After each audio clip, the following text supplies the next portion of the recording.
भी गिरफ्तारियों का सिलसिला रुका नहीं, थमा नहीं। जनरल फैज़ के कोर्ट मार्शल के सिलसिले में 3 रिटायर्ड अफसरान समेत मुतादिद गिरफ्तार हो चुके हैं और एक्सपेक्ट ये किया जा रहा है कि मुतादिद गिरफ्तार होने भी वाले हैं। मुज़म्मिल साहब, 3 रिटायर्ड अफसरान हैं, नाम सामने आ चुके हैं। Brigadier retired Ghaffar, brigadier retired Naeem और कर्नल आसिम, जिनको गिरफ्तार कर लिया गया है और मजीद भी कहा जा रहा है कि सहूलत कारी के चक्कर में गिरफ्तार होंगे।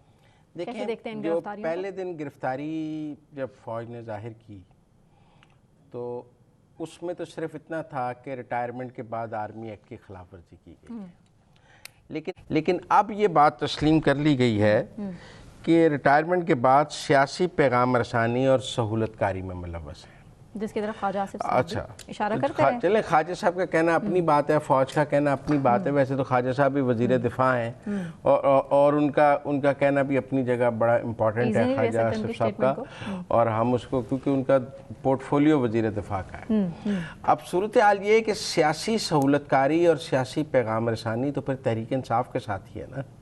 जनरल फैज़ सियासी सहूलतकारी और सियासी पैगाम रसानी आजकल नून लीग की तो करेंगे नहीं, उसके लिए तो मौजूदा DGI और मौजूदा फ़ौज का सारा सिस्टम मौजूद है, और किसी जमात के लिए भी नहीं करेंगे। तो फिर इसका मतलब है कि जो जनरल फैज़ के ख़िलाफ़ तहकीकात हैं वो तहरीक इंसाफ के साथ पैगाम रसानी और उनकी सियासी सहूलतकारी के हवाले से है।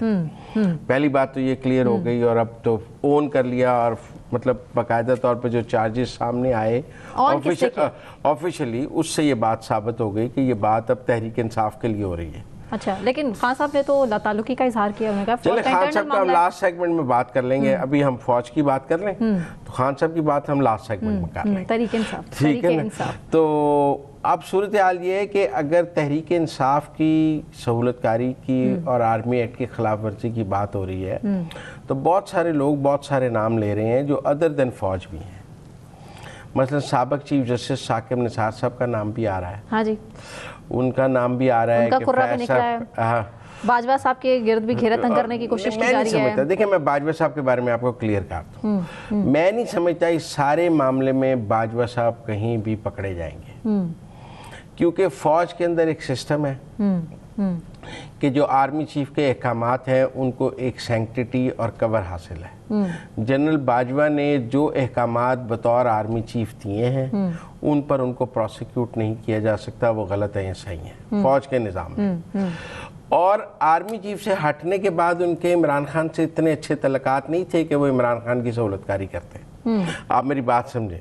इससे पहले किसी ने सहूलतकारी नहीं की, सियासत में मुदाखलत किसी जनरल ने नहीं की। नहीं, देखें, बतौर आर्मी चीफ उन्होंने जो किया वो उसको कवर हासिल है, और आर्मी चीफ से हटने के बाद उनका PTI से कोई ऐसा ताल्लुक नहीं है कि हम कह सकें कि उन्होंने PTI की सहूलतकारी की है, नून लीग के लिए की। देखिए, आप मेरी बात में, इस वक्त बात हो रही है जनरल फैज़ साहब की तनाजुर में और सब में PTI की सहूलतकारी की, और लोग कह रहे हैं कि जनरल बाजवा का नाम भी आएगा। तो मैं ये पॉइंट रेस करना चाहता हूँ कि जनरल बाजवा पर PTI की सहूलतकारी का इल्ज़ाम नहीं है, क्योंकि उनके PTI से अच्छे टर्म्स ही नहीं थे। बानी PTI उनको तकरीरों में बुरा भला कह रहे थे, वो क्यों बानी PTI की सहूलतकारी करेंगे? नून लीग भी उन्हें बुरा भला कह रही थी, नवाज शरीफ साहब ने भी एतराज उठाए, मरियम नवाज साहब भी एतराज उठाती रही। आप डाइवर्ट ना करें, अभी हम बात कर रहे हैं फैज़ के केस में। अभी हम बात कर रहे हैं फैज़ के केस में कि फैज़ के केस में कौन कौन पकड़ा जा सकता है। तो उसमें तो जनरल बाजवा नहीं आ सकते। मेरा ये पॉइंट है कि आप उसको डाइवर्ट ना करें। आप उसमें जनरल बाजवा नहीं आ सकते। जनरल बाजवा इसलिए नहीं आ सकते कि जो काम जनरल बाजवा ने बतौर आर्मी चीफ किए हैं उन पे उनको प्रोसिक्यूट नहीं किया जा सकता, क्योंकि आज जो आर्मी चीफ है वो भी तो अपना जो भी काम कर रहे हैं उनको भी फौज के डिसिप्लिन में कवर हासिल है। लिहाजा जब आपने वो जो काम आपने बतौर आर्मी चीफ किए हैं, मेरा नहीं ख्याल कि फौज के सिस्टम में उनको प्रोसिक्यूट करने की कोई जगह है। लिहाजा जनरल बाजवा का कोई जिक्र नहीं, जनरल बाजवा का इस तफ्तीश से कोई ताल्लुक नहीं, तहकीक से कोई ताल्लुक नहीं। और मुझे नहीं लगता कि जनरल बाजवा किसी स्टेज पर भी जो लोग कह रहे हैं ना उनको हाउस अरेस्ट कर दिया गया, ये ऐसा कुछ मुमकिन नहीं। अच्छा, करप्शन की कोई इल्जामात नहीं है उन पर? कोई देखें, कोई करप्शन की तहकीकात नहीं है। फैज़ साहब पे क्या है? फैज़ साहब पे जो टॉप सिटी वाला केस है वो सुप्रीम कोर्ट ने भेजा है, और बाजवा साहब का उससे कोई ताल्लुक ही नहीं है। अब 9 मई भी जोड़ रहे हैं जनरल फैज से। देखिए 9 मई को बाजवा साहब तो आर्मी चीफ नहीं थे और बाजवा साहब ने 9 मई कराया नहीं क्योंकि वो आसिम मुनीर की जगह लेना नहीं चाहते थे। जनरल फैज की तरफ इशारा है। अब देखिए ना जी, नाम तो जनरल फैज का आ रहा है कि 9 मई की, जैसे ख्वाजा आसिफ साहब का एक शॉट है। जी जी, वो क्या कह रहे हैं पहले सुनवा लेते हैं। 9 मई को जो हुआ है, मैं अगेन मैं कहूँगा कि मैं ये मेरी कोई इंफॉर्मेशन जो है बेस्ड नहीं है, मेरा ये सियासी कंक्लूजन है कि उसमें उन्होंने रोल अदा किया और जो मिलिट्री टारगेट्स जो है आइडेंटिफाई किए गए जिसके ऊपर पीटीआई के वर्कर्स ने और लीडरशिप ने अटैक किया, उस सारे प्रोसेस के अंदर डायरेक्टली और इनडायरेक्टली जनरल फैज साहब की जो है वो राय और ओपिनियन और उसके ऊपर बेस्ड जो थी डिसीजन मेकिंग, वो उसके वो हिस्सा है। लेकिन अब वो वजीर दिफा है, मेरा नहीं ख्याल वो कोई लूज बात कर सकेंगे इस तो वक्त। हर गुजरते दिन एक नया इंकशाफ कर देते हैं। तो कभी बाजवा साहब के सुसर के घर की मीटिंग, सर वो तो देखिए माजी है, आप मेरी बात समझें, वो सबको पता था, वो कोई ऐसी बात नहीं। सवाल ये था कि 9 मई में, इसका मतलब है आज भी जो लोग पकड़े गए हैं, और सबसे इम्पोर्टेंट बात उन्होंने कही है कि इन सब का ताल्लुक चकवाल से है और जनरल फैज साहब का ताल्लुक भी चकवाल से है। इसका मतलब है जनरल फैज अपने जो करीबी अफसरान उनके आईएसआई में रहे, उनके ज़रिए आईएसआई के मुकाबले पे एक पैरेलल सेल चला रहे थे। जो हमें बात अब समझ आती है वो ये है कि जनरल फैज एक अपना पैरेलल इंटेलिजेंस सेल चला रहे थे जिसमें उनके जो ट्रस्टेड माजी के इंटेलिजेंस अफसरान थे वो मौजूद थे और वो अपनी पैरेलल इंटेलिजेंस एक मुल्क के अंदर चला रहे थे आईएसआई के मुकाबले पे, आईबी के मुकाबले पे। अब कहा जाता है ना कि जी सुप्रीम कोर्ट के जजेस के साथ भी सहूलतकारी राब्ते थे और ये जो मखसूस नशिस्तों वाले की जजों के साथ राब्तों की भी बात हो रही है कि उसमें भी फैज साहब और उनके अफसरान जाके उन जजेस को भी मिलते रहे।